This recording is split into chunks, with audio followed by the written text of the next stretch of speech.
Ahojte priatelia. Už si niekedy uvažovali nad tým, čo je dôležitejšie? Alebo čo je najdôležitejšie? Áno, už na túto otázku je strašne veľa odpovedí a každá je správna v podstate. Akurát teraz to mierim skôr smerom, čo je najdôležitejšie, pokiaľ chcete žiť ako tak kvalitne, zdravo a vôbec prežiť v tomto chaose a svete plnom bolesti.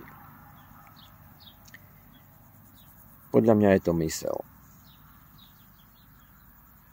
Nastavenie našej mysle vlastne jednoznačne predurčuje to, čo sa s vami bude diať. Ono to máte takto. Povedzme stolička. Z čoho je urobená? Povedzme z dreva. Áno? Čiže z nejakého materiálu, napríklad z dreva, človek vyrobil stoličku. No a ako ju vyrobil? Tak mal materiál, našiel materiál, alebo si ho proste pripravil, napílil, zmeral a potom to spolu nejako skompletoval. A čo bolo predtým? No predtým musel mať jasnú víziu a predstavu toho, čo chce robiť. Alebo teda aspoň nejakú myšlienku o tom, že treba nejakú potrebu, že chcel si sadnúť. Tak uvažoval, že ako napadlo ho, že keď zbúcha pár dosah, tak si urobiť nejaký podstavec a tam si môže sadnúť. Čiže musel pracovať s myslou. Takže mysel vlastne vytvorila nejaký prvý obraz niečoho, čo potom zhmotnil. Takže čo bolo prvé? Mysel. Čiže v podstate si myslím, že keď tak povieme nadnesenie, tak filozoficky, tak môžeme kľudne povedať, že veci vznikajú preto, lebo ich chceme v mysli. Čiže prvá je mysel. A keď toto si uvedomíte, tak skúste to aplikovať do bežného života, do všetkého. To znamená, teraz sedím v záhrade. No sedím tu prečo? No preto, lebo som tu prišiel. Dal som si sem nejakú stoličku, hej, a sadol som si. A čo bolo prvé? Myšlienka. Teraz asi nelúčim úplne presne tú najprvšiu, ale jedna z tých prvých bola, že sme sa v čase X rozhodli doma, alebo ja som sa, že idem do záhrady. Čiže bola nejaká vízia, niečo v tej mysli. No a potom boli kroky smerujúce k tomu transportu našich tiel do záhrady. Alebo si predstavte situáciu, čo máme teraz vo svete, áno. Máme tu vojnu. Tá vojna je aj tu u nás, je všade, pretože sme do nej všetci nejakým spôsobom zapojení. Možno nie priamo ako z hľadiska bojov, ale už tým, že o nej rozmýšľame. To znamená, je v našej mysli. A keď to tam necháme pôsobiť veľmi dlho a budú prevyšovať,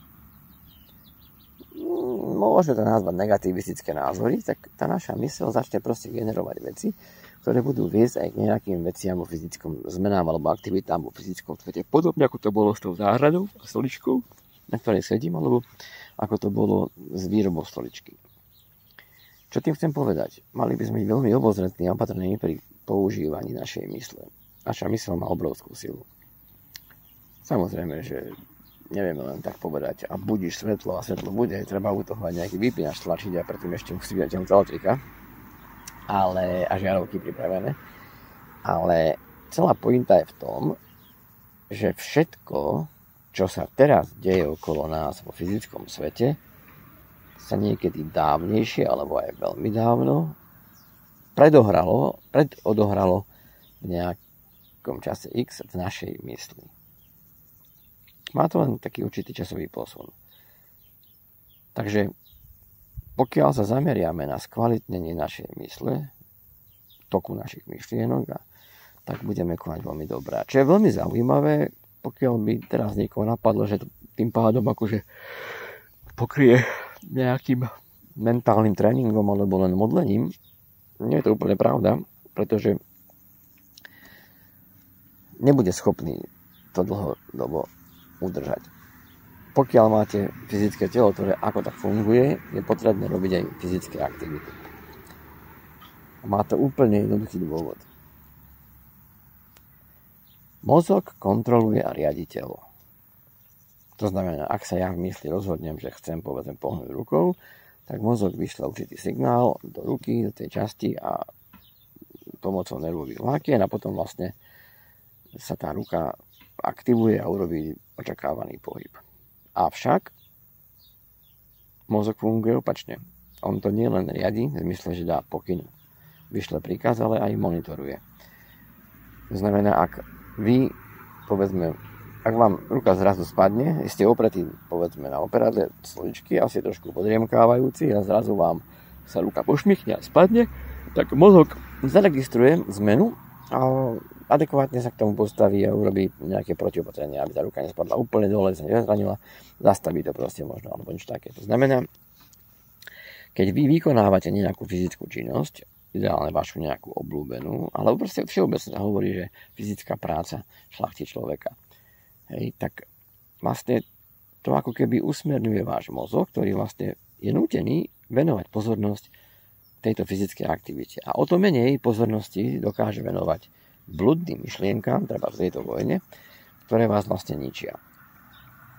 Preto v Judo a takisto aj v Qigongu a v iných umeniach, zdravotnom bojových a všelijakých tých metódach, ruka v ruke ide spolu fyzický tréning, mentálny tréning a oba tieto svety, mentálny a fyzický, sú prepojené jednou vecou a tá je dýchanie.